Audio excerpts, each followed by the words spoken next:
Em nome do Pai, do Filho e do Espírito Santo. Amém. Proclamação do Evangelho de Jesus Cristo segundo Lucas. Naquele tempo, o anjo Gabriel foi enviado por Deus a uma cidade da Galiléia chamada Nazaré, a uma virgem prometida em casamento a um homem chamado José. Ele era descendente de Davi e o nome da virgem era Maria. O anjo entrou onde ela estava e disse: Alegra-te, cheia de graça, o Senhor está contigo.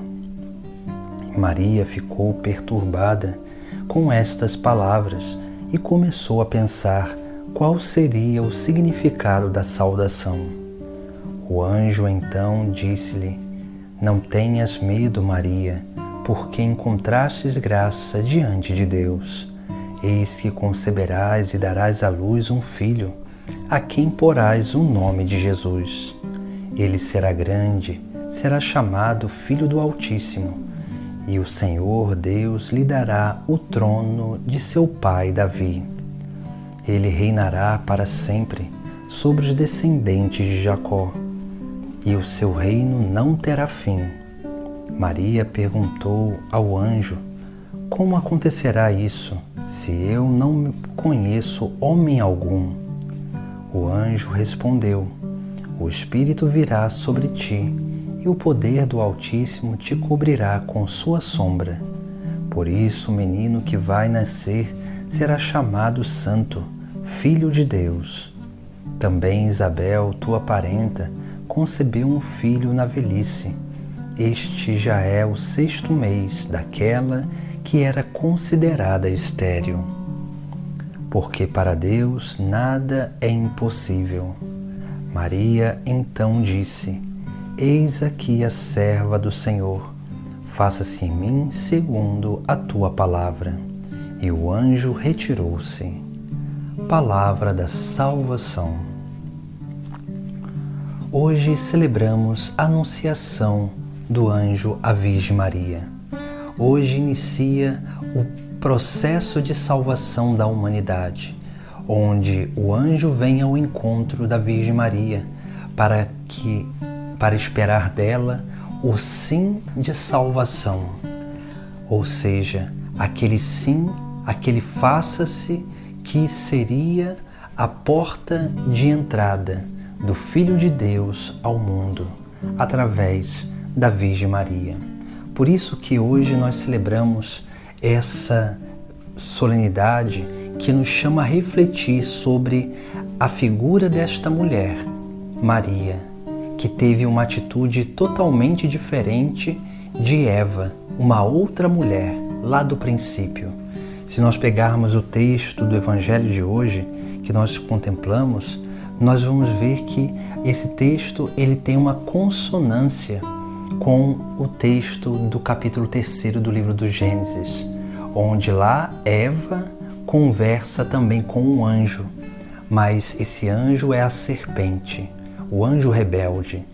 E assim nós temos esse paralelo, uma história que acaba mal e a outra que vai acabar bem, porque vai ser causa de salvação para a humanidade. Por isso que nós, quando contemplamos o Evangelho de hoje, nós vemos sempre esse contraditório com aquilo que aconteceu na Antiguidade. Porque se nós olharmos bem, veja que o texto sagrado começa assim: Naquele tempo, o anjo Gabriel foi enviado por Deus a uma cidade da Galiléia chamada Nazaré, a uma virgem prometida em casamento a um homem chamado José. Veja que aqui nós vemos que o anjo Gabriel ele foi enviado, ou seja, ele foi para realizar uma obra de uma outra pessoa, que é do próprio Deus. Lá no Gênesis, no paraíso, aquela serpente que era o animal mais astuto do paraíso, ele vai ao encontro da mulher, o demônio vai ao encontro da mulher, não enviado por Deus, mas vai pela sua própria vontade, para alimentar a sua própria soberba. Depois, nós vemos o texto sagrado de hoje, dizendo que o anjo entrou onde ela estava e disse: Alegra-te, cheia de graça, o Senhor está contigo. Veja que naquele lugar onde a serpente estava, ali habitava também o Senhor. Mas aquela que quis escolher fazer a sua própria vontade e se permitiu corromper pela sedução da serpente, foi expulsa daquele lugar que era a habitação do Senhor. Maria, ela está na presença do Senhor. O Senhor é com ela.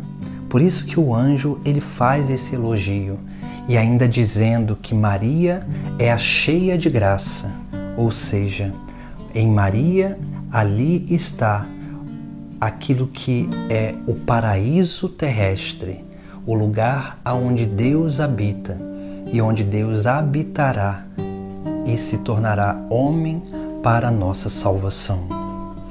Depois, o próprio texto sagrado vai ali dizer, veja que o anjo ele vai ali dizer: não tenhas medo, Maria, porque encontrastes graça diante de Deus.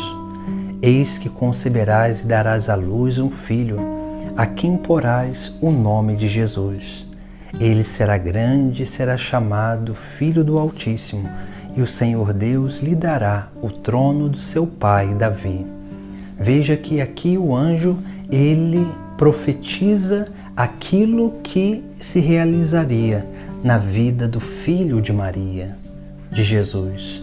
Veja que todas essas coisas, o poder régio, também o poder profético, sacerdotal, esses mundos que o ser humano possuía lá na antiguidade, eles perdem pela sua desobediência. E os filhos dos primeiros pais vão tomar um caminho totalmente diferente do caminho do filho de Maria, porque eles vão, através do pecado, por conta do pecado, eles vão se permitir corromper cada vez mais. E ali nós vamos ver o primeiro homicídio, onde um irmão mata o outro por inveja. E aqui nós vemos, no texto sagrado, como que ali Maria vai como que tomar consciência de quem seria esse filho. Por isso que também o texto sagrado, na parte que fala da paixão de Cristo, ali vai dizer que os sumos sacerdotes entregaram Jesus por inveja, porque ele deveria ser o rei de Israel. Ele deveria ser o rei de toda a humanidade, porque ele assim é, porque é o próprio Deus. E veja que lá na antiguidade também o ser humano que deveria ser rei de toda a criação, ele perdeu esse reinado porque quis fazer a sua própria vontade. E Jesus Cristo, ele tem atitude diferente. Ele quer fazer unicamente a vontade do Pai. Por isso que o seu reino durará para sempre. Depois nós vemos também no texto sagrado de hoje, onde ali Maria pergunta ao anjo: como acontecerá isso, se eu não conheço homem algum?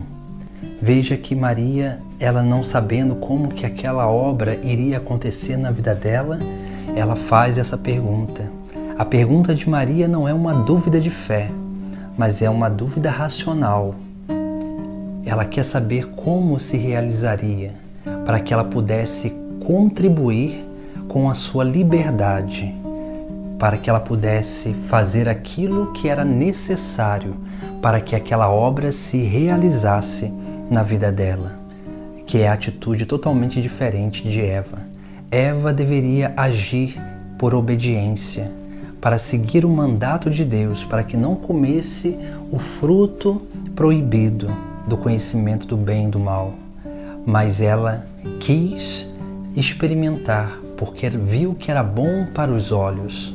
E experimentando aquele fruto, depois ainda vai dar ao seu marido, para Adão, e vai transmitir mais ainda o pecado, a desordem, a desobediência. Por isso que nós vemos justamente essa obra. Aqui o anjo vai dizer: o Espírito virá sobre ti e o poder do Altíssimo te cobrirá com sua sombra. Por isso o menino que vai nascer será chamado Santo, Filho de Deus. Na antiguidade, aqueles que deveriam nascer de Adão e Eva deveriam ser aqueles que estavam imbuídos do Espírito Santo, aqueles que eram conduzidos pela graça divina de forma plena, aqueles que fariam a vontade de Deus de forma verdadeiramente plena no mundo, para governar toda a criação. Mas eles escolheram fazer a sua própria vontade do que ser movidos pelo Espírito Santo. Por isso que essa nova obra da nova criação deve ser uma obra que é movida pelo Espírito Santo. E quando diz que o Espírito Santo cobriria a Virgem Maria com a sua sombra, aqui nós vemos algo muito belo que está vinculado àquilo que também lá no Gênesis, quando o ser humano peca, o ser humano ele se cobre, porque ele se envergonha. Em Maria não há essa vergonha. O próprio Espírito Santo cobre a Virgem Maria. E cobrindo a Virgem Maria, faz com que nasça dela aquele que é o Santo, aquele que é o Filho de Deus.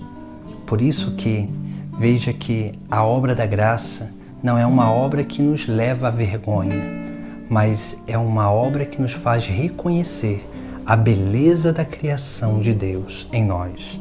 Por isso que essa obra do Espírito Santo ela é sempre uma obra de transbordamento, onde esse transbordamento da graça vai acontecendo na nossa vida gradativamente, para que nós possamos verdadeiramente reconhecer a beleza que há em nós, para que nós possamos reconhecer a beleza que há em Deus, naquele que é o mais belo entre os filhos dos homens, que é o Filho de Maria. E por fim, nós vemos no Sagrado Evangelho de hoje também um último ensinamento, onde ali Maria ela vai fazer a sua consagração e adesão à vontade de Deus. E ela vai dizer ao anjo: eis aqui a serva do Senhor, faça-se em mim segundo a tua palavra, que é uma atitude totalmente diferente da atitude de Eva lá no paraíso. Porque lá no paraíso, Eva ela não quis ser a serva do Senhor. Ela quis se servir das coisas do Senhor. E ela não quis fazer segundo a vontade de Deus, mas ela quis viver segundo a sua própria vontade. Por isso que ela escolheu comer o fruto proibido, porque queria ser como Deus. Maria, ela não quer ser como Deus.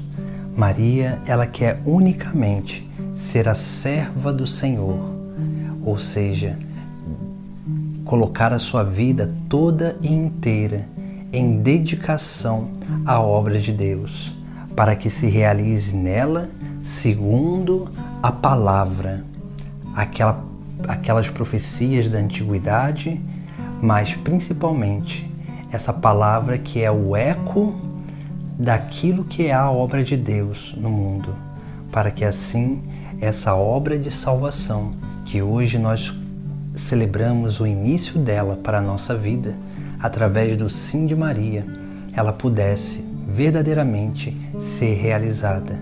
E nesse momento, quando o anjo ali ainda espera esse sim de adesão, esse faça-se, ali é como se toda a criação estivesse esperando a adesão da Virgem Maria, o sim da Virgem Maria, para que pudesse restaurar em si a verdadeira esperança de uma vida nova naquele que viria para reinar em nosso meio, para reinar em nossa vida.